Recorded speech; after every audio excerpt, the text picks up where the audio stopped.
Welcome on back to the Proving Grounds presented by Verizon. I'm Mazel, joined by Joshi and Deserex yet again as we're getting ready for our second best of three of the day. Quick shout outs to the Maryville Saints. They will be dropping out of Proving Grounds. Their season will come to an end after a 2-0 loss. They are to Evil Geniuses Academy. But now we have to go on to 100 Thieves Academy taking on Wildcard Gaming. Another organization in Wildcard having two teams in the play-ins themselves. But when it comes down to this series in specific, it's a hype one. It is 100 Thieves trying to prove themselves, as EGA did in their first series, that Academy stands above the rest.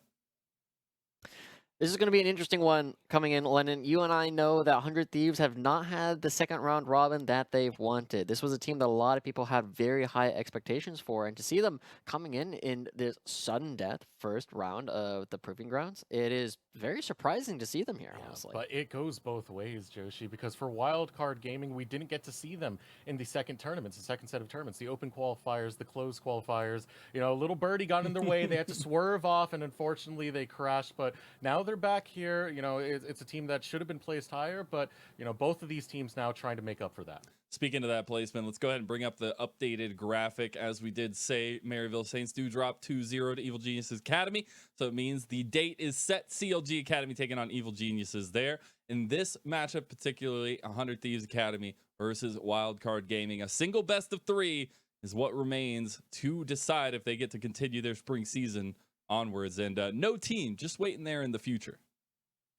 And there's not a lot of teams that you are excited to be playing up against, and no team is definitely not one of them. They've been looking very, very strong after their showing yesterday in the Proving Grounds qualifiers finals, casted by Flowers and Ovley. It is a lot of difficult teams to go on, right? And that is the luck of the draw, and that's what happens. You just got to win more games so you can get yourself a better seed next time, right? Yeah, going against no team, it's a chaotic story for them to get there, considering some of the storylines we had unfold during the Proving Ground Circuit qualifiers.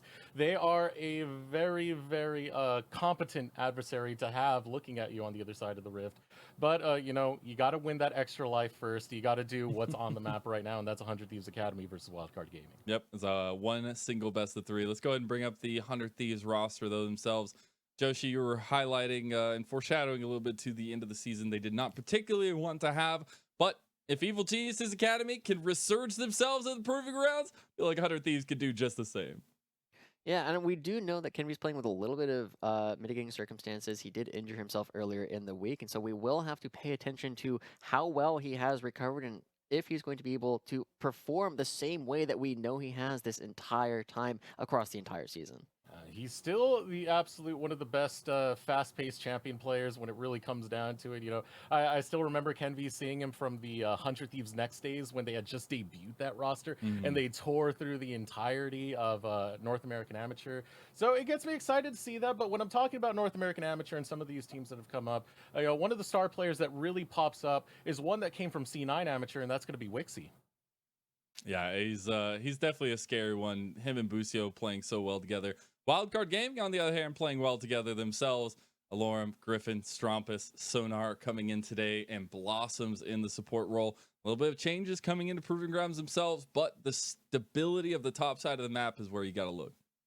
Yeah, for Wildcard, their top side of the map. I mean, you want a team fighting team. This is Wildcard.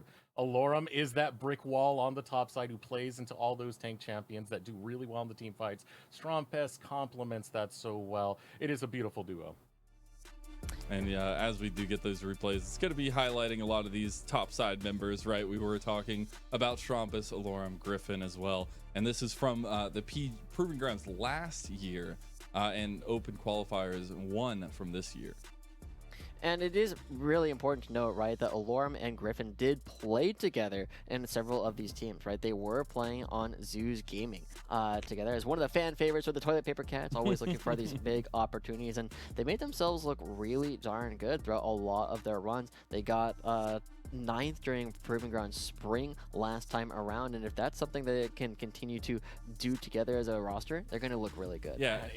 It just gets a little bit scary though, because it's not their standard ADC, right? This is Sonar, who is their bot lane positional coach. Still challenger level ADC, but it's not Minui. It's not the same playstyle that Wildcard are usually used to from their ADC. And we should have a graphic of Strumpus coming up here, because Strumpus himself, you saw in those plays, right? He's a big facilitator in setting up plays for the team. There he is. Personally, I maybe I'm gonna show my bias here. I'm a Strumpus stan. I'm a big fan. I'm whatever you want to call me, because this guy is one of the hardest working mid laners I have ever met personally in my life. And just see him hold himself to such a high regard at every state of play that he does. It's an impressive aspect to have from a competitor, and as well as the fact that you know, he has AOT as his favorite anime. No big deal. Yeah. I mean, my favorite part of that, though, is the best team fighting accolade that he got at the most recent Not Scouting AOT. Grounds, right? Come on. No. What? We'll let Cubby figure that one out a little bit. He still doesn't quite know what it is. He is a workhorse, though, right? Because he's still playing on St. Louis University and, you know, making his rounds over there. Anything that has a tournament, you're bound to see the name Strumpus. He's a very active player. And having a lot of history as well in organizations. But on the other side, somebody with not as much history inside of organizations, Wixie himself. And I was kind of foreshadowing to the combo of him and Busio. They are terrifying. When Busio came into the league this split after having waited to finish school, this combo just unlocked 100 Thieves. And I've been so excited to see Wixie, right? He has been one of these players that has had a lot of time to grow throughout his time with 100 Thieves, and we know that his defensive play has been fantastic throughout this entire season. He's always been in a spot where he is difficult to kill. He's able to maximize a lot of his damage. He might not have the same kind of aggressive play as somebody like Harry, but if there's somebody that you need to have on your team when your back's to the wall, Wixie is always there to keep himself alive and make sure they have opportunities to keep playing. I'm just glad to see him again after you guys stole him from me when he was on He's all ours. Amateur. He had great play. He ran through a lot of those lower amateur tournaments so well. Had a great time in Proving Grounds. Yeah. But you guys just had to snatch him, right? Yeah, And we had to. I just want to note that these fun facts are from the players themselves. They are, and it's great. It is so great. Uses his Twitch Prime on Tina Kitten. But seriously, in one academy split, this guy has already made such a name for himself, and I'm so excited to see this combo go at it. You know, him and Busio working so well in tandem and needing to pull 100 Thieves up by the bootstraps, it feels like. And this is where, coming to this one, it's a bit of a wild card, pun intended, because you have a lot of the things that are still up in the air for 100 Thieves, the things that weren't necessarily working for them at the end of the split last season, Josh. Yeah, and as we start looking towards this as well, right, the wild card of Wildcard is going to be how their top side is going to play together. They look a little bit more coordinated, at least they did in the first qualifiers for Proving Grounds, where they were able to play towards Alorum, they were able to get this guy ahead, and when you're able to find a lot of these opportunities to win your top side of the map, it's going to really create space where you are now playing with a sub who typically gets weak-sided when you have substitutes, right? It is Sonar coming in, and I was worried when I first saw him. I googled him, I looked at his OPGG, I saw, oh no, he's a plat player. But then I found his actual account. He's a lot better than that. The beauty of actually diving a little bit deeper, you know, scratching the surface and seeing what's underneath. But I'm very excited to kick off this second best of 3 of the day. So Joshi, Deserex, Champ Select's ready. Let's start it off with a bang. Bye, Lennon. Miss you, Lennon. Call him Lemons. Okay, you're gonna play I missed that D&D together. I know, but I kind of missed out on the last one. He's a little bit upsetty at me for that one, but it's all right. It's all right. When he comes back, you know, we can pick up from there. As we need to pick up onto this champion select right now, Wildcard Gaming versus 100 Thieves Academy. As we said, it's a lot of proving for both of these squads who have had terrible back ends of their respective splits, and it all starts right here. So we'll see what they are going to be able to bring to the table. I have to imagine that Sonar is going to be very individually talented, but he's only played a couple of games in competitive, at least according to his wiki page, and they were both in mid lane. So there's just not a lot of tape to actually see how this guy plays. We do know that he plays a lot of more supportive style of AD carries. He's been playing a lot of Ezreal. We've seen some Ashe from his solo queue coming out. And as a coach, you know he's going to be really in tune with how the team plays, and they're just going to go right for the Kai'Sa. So the Kai'Sa locked in for Wildcard. That will go over to Sonar. It has been Whoa. a little bit of a hotter Lucian. pick, but the picks are even spicier from 100 Thieves Academy as they go straight for the Lucian Diana. Wow, that was confident and fast and super unexpected coming out from 100 Thieves, right? Jinx hasn't shown her face just quite yet, so it's not impossible that Strumpus chooses to play this Kai'Sa in the mid lane, but I want to talk about this Lucian because this is a champion that we have not seen played at all. They received some small buffs on the 12.5 B patch, but when you're trying to push around champions early on in the game, Lucian is one that can do it really effectively, and the Renata, okay, excuse me, gonna be the Braum coming through. A very classic combination coming out for Wixie and Lucio, and this is them saying like, oh, you're playing with a sub, we're going to grind them into the dirt. It's a standard combo, right? You get the winner's bite and the follow-up with the double-up of the Lucian, gets Pew, pew, that bang, bang. concussive blows, gets the stun to come out as fast as possible. So a lot of mid-game spiking we're seeing so far out of a 100 Thieves Academy's draft. On the other end, it's just going to be engaged. It's just going to be skirmishing from Wildcard.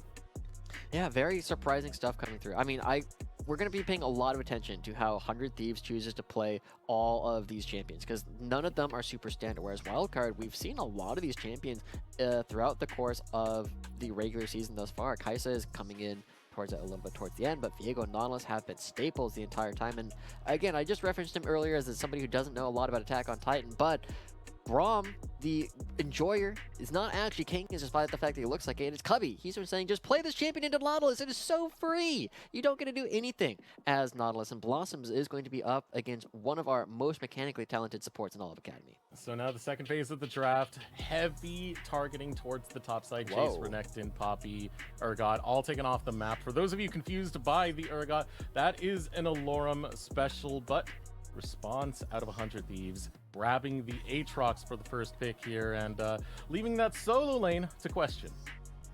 See what Jimmy wants to pick up. Stromp is going back to one of his most played champions ever. It was Rise is here, Rise is here, Rise is here. This time it looks like it's going to be Rise, which might have something to do with the picture that he drew us. I still didn't get an answer on what his depiction was actually of, but now that it's Rise coming back, once again, I have to imagine it's probably related.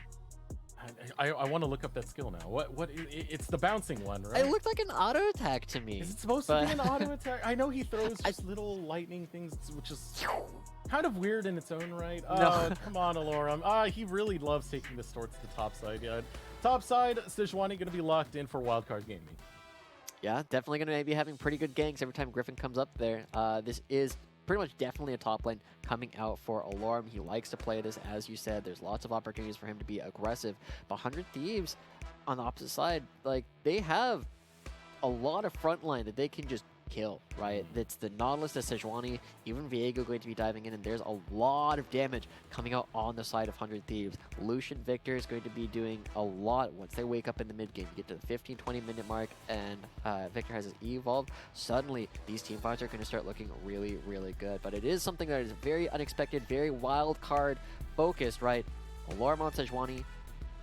We'll come back to this in a moment. Is it that? When are we gonna see it? When are we gonna see it? Is it that unexpected? It's Alorum. This guy's champion. Let's just start pulling some out, right? Sejuani, he's already played it in the open qualifiers. Nico, Sion, Tom Kench, Poppy, Gragas, Orange, Shen. He's just the beefy boy. He's just the beefy boy. Most of those are like kind of standard, right? The weirdest ones are the Sejuani and the Nico, right? I don't know anybody else who's playing Nico top in this day and age other than Alorum, right? Something that he has shown a couple of times, but this time around is going back to Sejuani. He is going to be this primary frontline for their team. He's got the engage tools. He's super, super tanky. And it's something that I'm a little bit surprised that nobody else has picked up, to be entirely honest, because it is just hard to push around you. It's really hard to beat it in lane, and so it's going to be on Gamsu to try and find his opportunity to prove that he's better than one of our longest tenured players coming up in Alorum. So one of the issues when I saw this last pick, it was in that match of the second open qualifiers when they played against ISU. The most chaotic team in Collegiate, by the way. Drew Dozer and the boys, Redbird, ISU. If you ever watch the games, boys, you never know what's going on with them. But that was an upset game where ISU were able to get a victory. A lot of that was just because of a lot of spacing that ISU were able to do. They were able to keep Wildcard away and just fight front to back off of that one. It's one of the issues that they had with Alorum being on the Sejuani. He couldn't get onto the back line without slowly getting chipped away. That's just what comes to mind when I do these, when I do see the Sejuani. But the saving grace here, at least for me, is that 100 Thieves Academy, their composition isn't exactly just going to drop Sejuani instantly.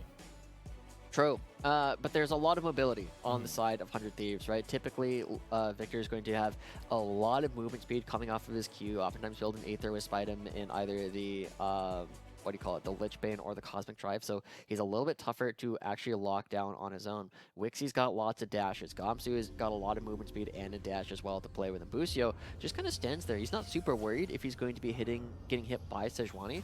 And if we actually load into the game and just see a full 5-man fan from both sides of the map, it gives us a little bit more time to kind of speculate on how it is that Wixie and Busio are going to be trying to play this early lane, right? They have a very strong Braum, one of the strongest level 1s in the game. They could look for an invade if they really wanted to, but at the same time, it's a situation where if you see that there's a substitute on the other team, you know that the game plan typically doesn't revolve around them. You're not going to be ganking the substitute quite as often because they really just need to find their way to not be dead weight the entire time. And this isn't to say that subs are bad, it's just that you don't play with them. You aren't used to having their voice in the comms. You aren't used to seeing how well they're able to play. And so it's a situation where you can get a lot of opportunities to attack Sonar and Blossoms.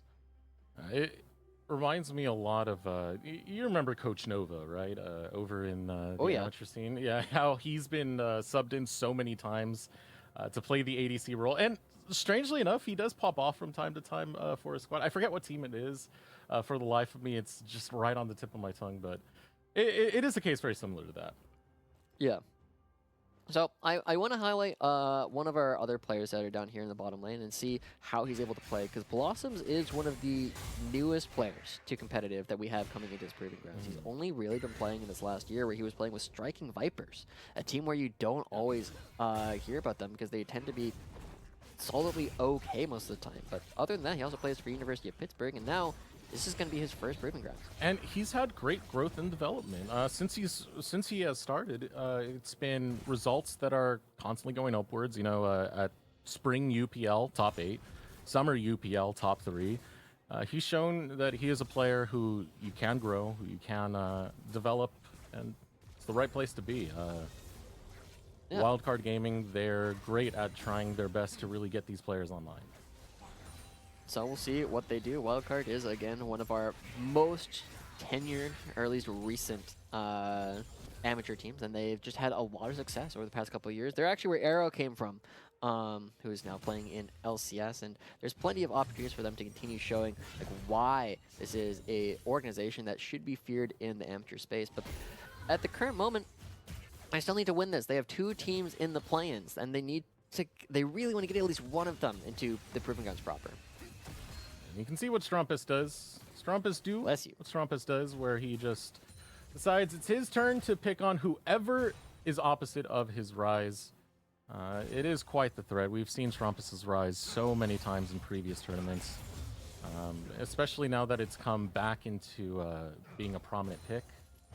He's worked it quite well. As we take a look at the bottom lane, Kenvi trying to set up a dive down here. Lucio is going to lead it, trying to grab that turret aggro. Here comes the winner's bite, the lockdown, the first blood, but it will be traded. Support going down. Blossoms trying to find some vengeance as he hooks on to Wixie, but there is another trade coming in. Wixie is going to dive underneath, and this is a win coming out for Wildcard. Huge win coming out from Wildcard. Strumpus coming down, finds a kill and an assist, and they even get all 3 assists going right on over to Sonar, so he's not out of this game either. I love the fact that 100 Thieves are looking to play this, but it's not quite as clean as what we saw from Evil Geniuses earlier. You got to go deeper underneath the turret, and they just take so much damage. You see that they can't even fight back for a good portion of this, because they can't afford to take turret shots before they're ready to take the fight. And with all these flashes blown coming up from 100 Thieves, suddenly Wixie is very attackable. Trying to dive in that bot lane. Man, I taught Minui how to play this bot lane. No problems coming out from Sonar so far. He starts off with quite the healthy start for this game number 1 of this play-in series. Yeah, but we also got to pay attention to the fact that even though it was a pretty decent turnaround on the dive, there's not a lot of CS currently getting picked up by Sonar. Alorum should be okay. Yeah, he's going to be able to walk out of that. But there's a lot of golden experience missed by Sonar, but it was picked up by Strumpus, so it's not like it just disappeared off the map. There's still places that Wildcard are going to be relatively strong. Unfortunately, their positional coach is just not where it starts, and that's why we said Wixie, Busio were the bottom lane that was going to be feared. They pick up 2 kills onto Lucian, so even though there's map gold on the map for Wildcard, it is concentrated for 100 Thieves. Gamsu really putting on the hurt for Alorum on this top side. But one of the good things about Alorum being on a Sejuani and having Alorum on your team in general is he's a Stonewall. It's very hard to break that lane. He doesn't die too often. As Kenvi getting low on his life right there, Griffin just chases him away. It is a dependable piece of Wildcard gaming, having that experience of Alorum. And, you know, speaking the subject of experience, experience does so much for a lot of these rosters who are developing, trying to get into the pro scene. Just having some sort of experienced player there. You were talking about Arrow earlier. His entire role was just to bring that towards the lower level of player. Yeah, and I feel like now it's in a lot of ways like Alorum, who's coming in as this captain. When he was on Zeus, he was absolutely like the heart and soul of the team, of the Toilet Paper Cats. And there's a lot of pressure that Griffin would often give towards the top lane, but now he's going towards the bottom side. Ooh, the hook right in from Blossoms. Busio trying to get away. Griffin waiting to land that snare, doesn't get it. Now Wixie returning fire will be okay in the bottom lane. Yeah, but Griffin coming down here towards the bottom side is kind of the opposite of what I was expecting. Is Jimian trading out with Strongest, a bit of a poke ult once again, trying to get a bit of a health lead as Alorum. Alorum going with the engage onto Gamsu, forces out World Ender as well as the flash. You can see the attention of Kenvi going over into that direction.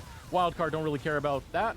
Alorum, we said he's the brick wall. The wall is holding, and it buys time for Wildcard to grab that Drake.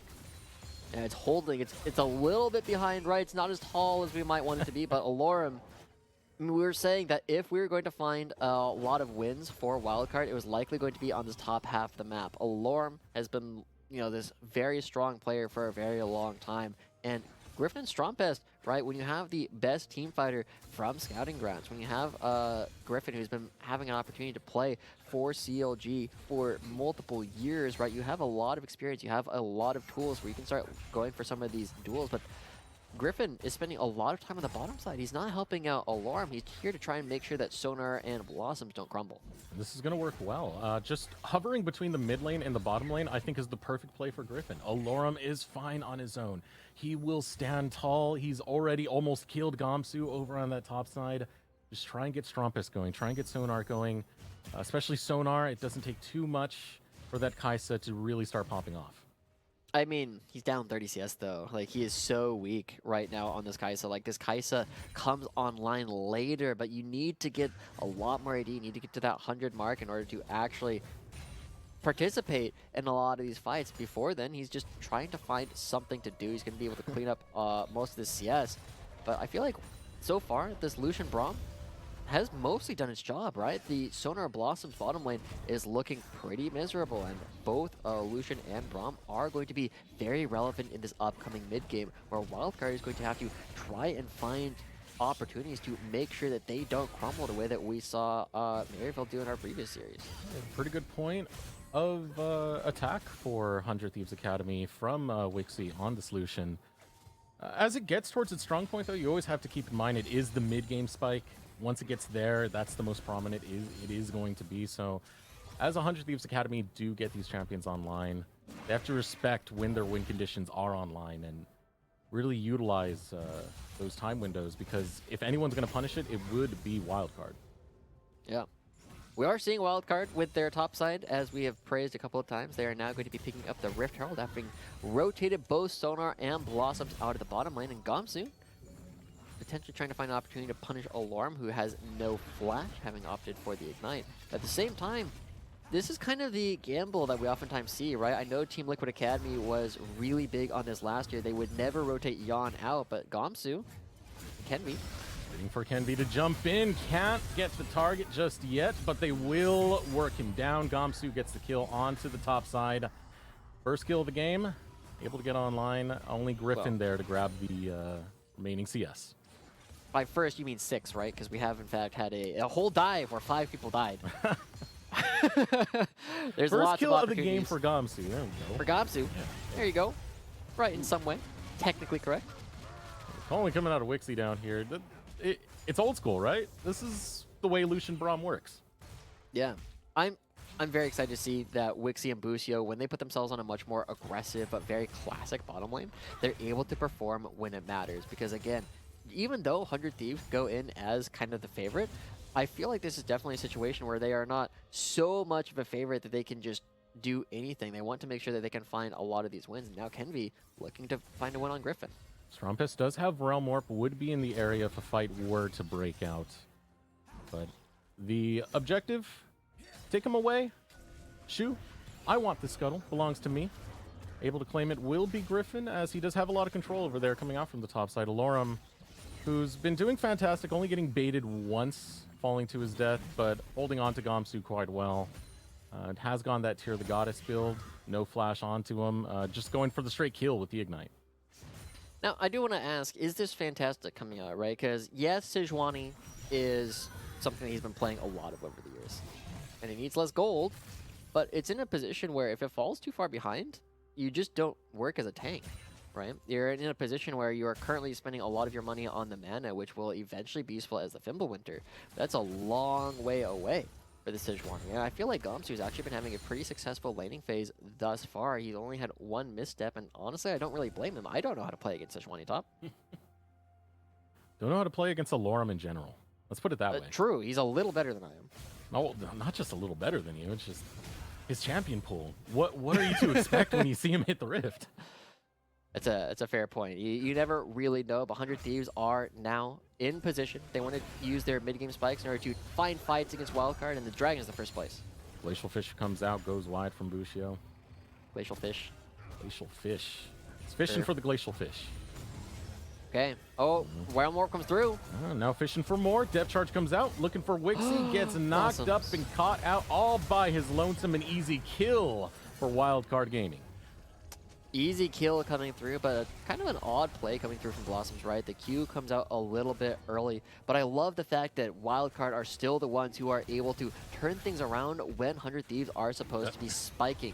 They just didn't have all their members in the right place. They split up too much, and Wildcard were ready to pounce and is off of our #1 team fighter, Strumpus. All right, so now Dragon picked up by Wildcard Gaming, their second Drake of the game so far, and we are now headed towards the mountain map. Mountain map for mountain men coming through. I don't know what that means, but burly. Burly. Yeah, like Sejuani. Lumberjacks. Yeah, Sejuani, but in the spring of, like, I don't know, Minnesota. Montana has more mountains, right? I don't. Do they? I thought Montana was very flat. No, Montana is flat. I don't know my geography.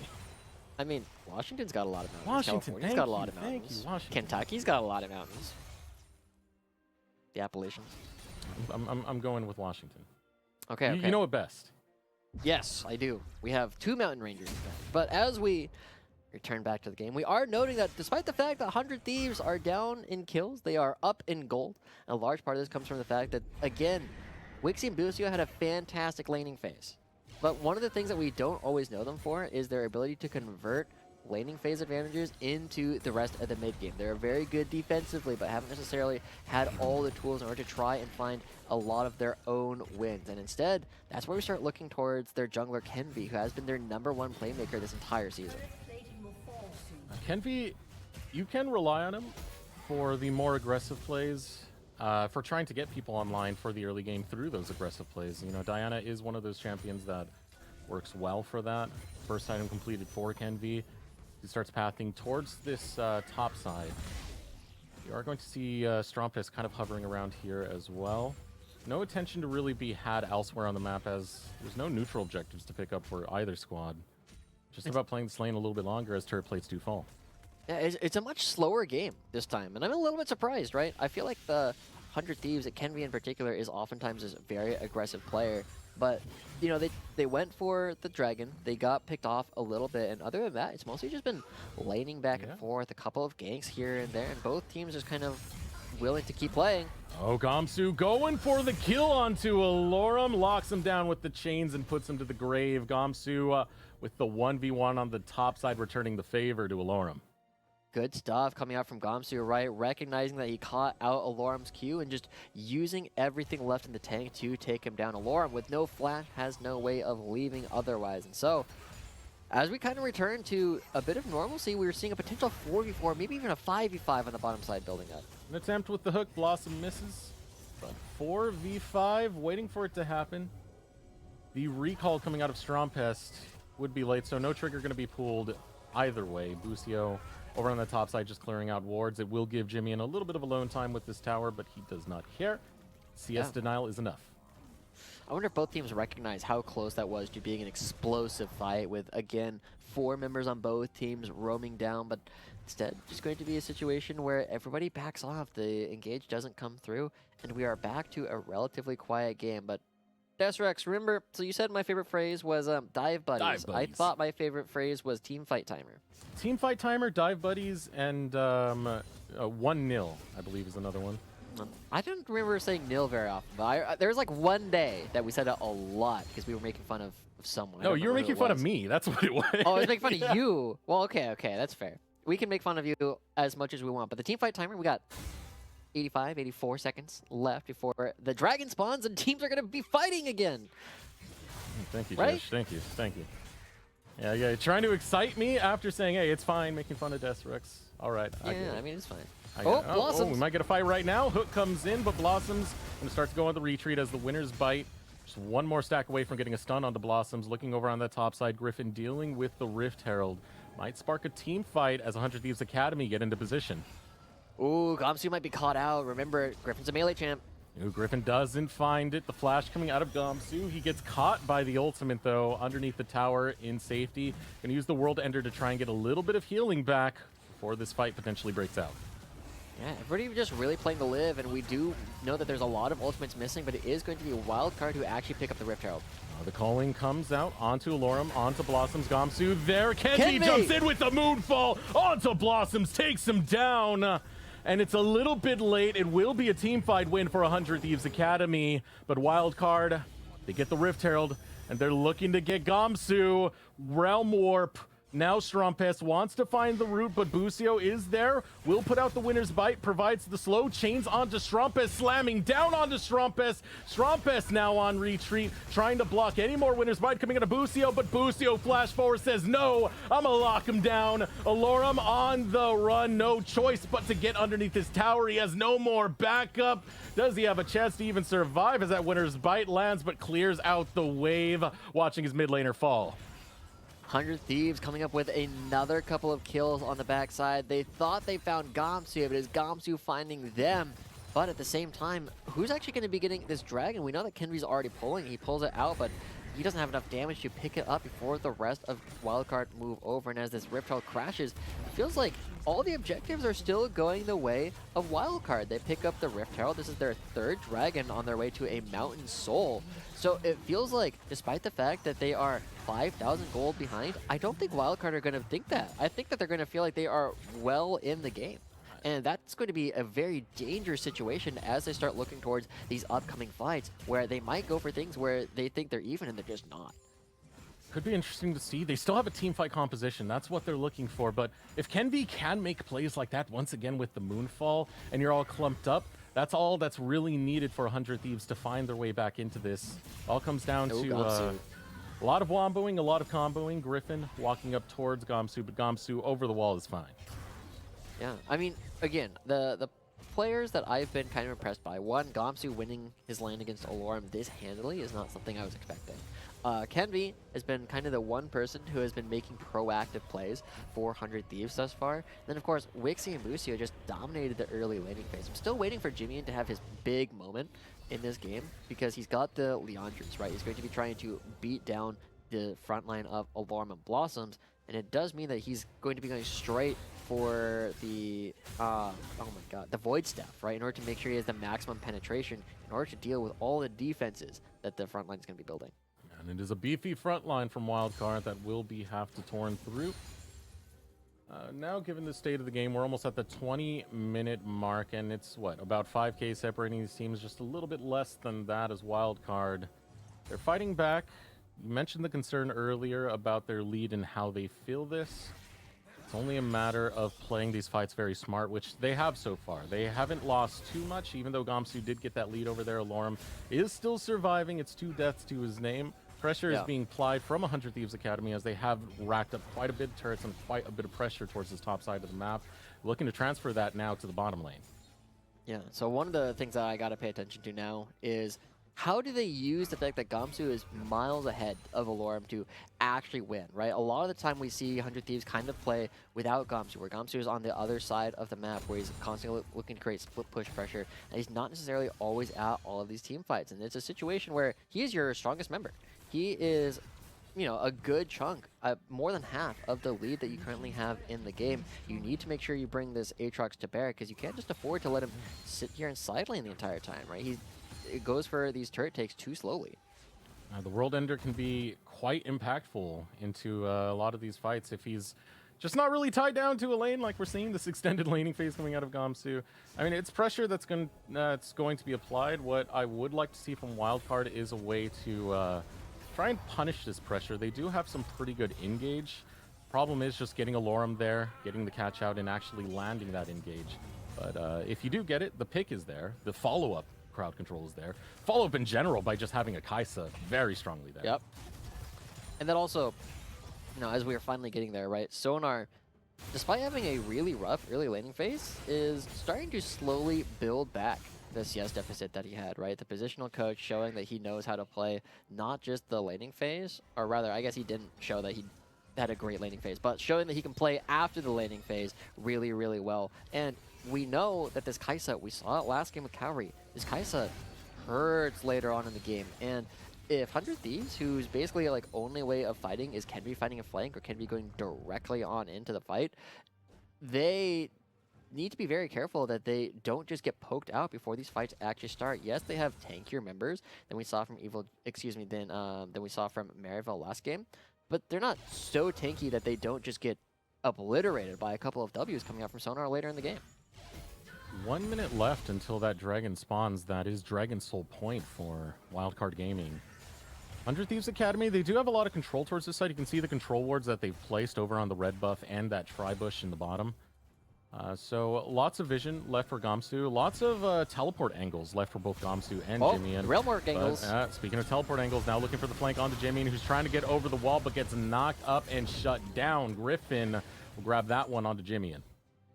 Man, that feels criminal as a League of Legends player. Like, but I am 0-0-1. How do I have a shutdown? Well, it's because you've been farming pretty darn well over there, Jimmy. So far with like a 35 CS lead at this point in the game. But that is going to be gold going over to Wildcard, and we are seeing that they are a little bit faster to go for these grouping plays. They were the first ones to the Rift Trail. They're first ones to every dragon thus far.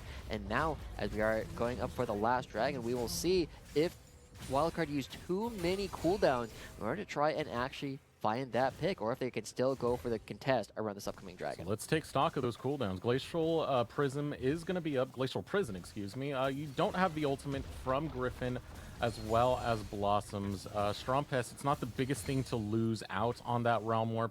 Does have the teleport, so he can get down there towards the bottom lane in a timely manner. So the tool's available for Wildcard, and they don't feel like it's good enough to go after this soul. Just going to forfeit it over to 100 Thieves Academy. It's not the worst thing in the world, but giving over Mountain Drakes are the most impactful Drakes to be giving up on your own. Just the percentage tankiness that they give to everyone on your team is super, super valuable. But I agree. I don't think that Wildcard need to take a fight right now. They've done a good job at already setting up a clock up against 100 Thieves, and now the clock is continuing to tick. Sonar getting stronger. Strompest getting stronger as time goes on, and you can go and fight for a later Mountain Dragon. The fact that you have already gotten 3 of them towards the soul is pretty darn good. And so Wildcard should be feeling pretty okay as this game goes a little bit later. And it's something that they are definitely not afraid of, right? Something that they are that have done quite often. Alorum and Griffin played some of the longest games of Proving Grounds 2021. When you're a good teamfight team, stalling out towards those late stages, it is pretty big. It is pretty significant to utilize their win condition of just getting that 5v5, and all it takes is one 5v5. All it takes is one. Wildcard knows that better than anyone after that ISU game, but just one team fight can flip this onto its head. Wildcard are looking for that way in, and they're slowly finding those small windows as they get their vision pushed towards the Baron side. And again, though, 100 Thieves, they need to look for opportunities to bring Gamsu to the fray. They need to start bringing this incredibly strong Aatrox into the rest of the game. He's still off on the side looking for opportunities to take down these side lanes. And this is where 100 Thieves can make or break their game. If they just allow the CS lead differential from Sonar and Wixie to deplete, if they allow Strumpets to continue farming up, if Alarm can also reduce the CS deficit, as we've slowly been seeing coming out from all of Wildcard, the gold lead can evaporate pretty quickly for 100 Thieves. If they take one bad fight, like the fact that they have so much left to pick up for Wildcard means that they could very rapidly even up this game. I'm just staring at this Baron. I'm waiting to see if anyone's going to really respond to Gamsu. Alorum keeps going down there to be the one to meet the trade. But Gamsu, just with the side lane pressure, trying to draw more than just Alorum. Yeah. You know, the objective is to set up this potential Baron play. To get 100 Thieves to get that, because that could be the final nails in the coffin that they need to close this out. Because let's face it, 100 Thieves Academy don't have the best siege. They really don't. But I got a more important question for you, Desirux. Hit me! If last game was Catan, what is this game? What is this game? This is a Civ game. Is it a Civ game? It's a slow burn. Slow burn? I feel it. I definitely feel like I'm watching someone's Civ game in a lot of ways, right? Look, waiting for the big culmination of action when somebody's like about to get their science victory and you're just like, oh, well, now we gotta all in or I lose. So we're definitely taking that kind of to its extremes. And we are seeing, you know, to their credit, 100 Thieves are still winning. But this is kind of one of the things that we were looking at from 100 Thieves is they oftentimes like stall out and don't do as much with their leads as we would like. And it has been Wildcard making most of the proactive plays on the map. And credit to them as one of these amateur teams that didn't make it to the second Proving Grounds qualifier. They're in a position where I think that they can really win up against 100 Thieves. I mean, 100 Thieves Academy are online right now. This is a strong composition at this state of the game, but nothing real proactive coming out. Wildcard being very respectful, of course, of their positioning, you know, only moving in as a unit, only moving in with this front line before they establish that vision. Yeah. And it's stifling 100 Thieves because they don't have that solid engage unless they get very, very firm map control. Yeah, so let's highlight one of our players again, right? While we have a little bit more time, while we wait for the next team fight timer to finish up in about a minute. Oh, really? I want to give a quick shout out over to Busio, who is, again, one of our players who has been playing for 100 Thieves for a while, but he role swapped over from mid, and this is his first season as a support. So we've been seeing him have really good hands, but he has to think a lot about his matchups, right? It's a tough lane to switch over and just suddenly not CS and play with somebody entirely different in your lane at the same time. But he dropped out of high school, right? He went and finished his GED recently so that he could actually have an opportunity to play for this team and actually just make sure that he is committed to this lifestyle. And I've been very impressed with his, again, with his hands, with his abilities to play all these team fights so far. But now it's going to come to a head as we see the teleports coming through and 100 Thieves are finally ready to fight. Let's see if he can put those hands to work for 100 Thieves Academy as he leads the charge. Alorum holding down the front line onto the opposite end. Busio going right after Alorum. Pays no heed whatsoever to the front line of Wildcard as Strumpets gets a snare onto Gamsu, but being pushed away will be Wildcard Gaming. 100 Thieves Academy getting priority on the Drake. Every time one of these W's lands from Sonar, he gets another one in 3 seconds. So just watch. Every time he lands, he gets another one, and it's going to be a lot of damage. 100 Thieves, they push their way in, though. Can Griffin steal? Other Griffin doesn't get the steal. He gets locked into the pit over the wall. 100 Thieves Academy will follow through. Blossom gets snipped. Alorum and the rest of Wildcard on the run. 100 Thieves Academy, they finally find the kink in the armor and they break right through. We'll see what more they get. They're going to be moving over towards the Baron with 2 members of Wildcard already dead. This is a tough contest. 100 Thieves finally waking up and bringing everybody to bear. But it's such a slow burn. Again, even here with all 10 members, there's not much of a fight. It's only Gamsu off on the side who's able to punish Griffin as he tries to leave. And then Blossoms, of course, with no flash, not able to find his way in either. And it's just the Baron. It's going to be going over 200 Thieves at the end of it. And again, a very slow game. 100 Thieves are slowly and inexorably taking control of the map. If we're still doing the Civ metaphor, that was just picking up a wonder right there. Able to collect that one, isolate it for yourself, and now you're going to have the benefits of it. Let's see what 100 Thieves Academy can do. Well, Wildcard is looking for an opportunity. They're trying to bait out Gomsu, but there's a 2-level difference. This is a level 18 Aatrox already, and Gomsu smells something fishy. Sees Sonar off on the side, does not want to give an opportunity over. Wait a second, this is a trap.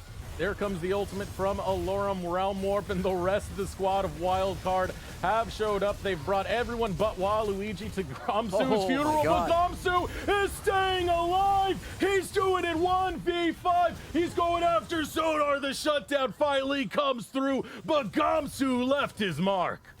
In a 1v5 under turret, he picks up Griffin and scatters Wildcard to the winds. Blossom has to try and leave. He's trying to create enough space, but a double kill from Kenvi at the same time. What is this? All out of nowhere. Gomsu just putting the team on his back. Hey, Civ games end in an instant, and that's what's happening right now. Is 100 Thieves Academy now in the base with the Baron buff, only having the cannon creep, waiting for a few more to march on in before they put the final nail in the coffin.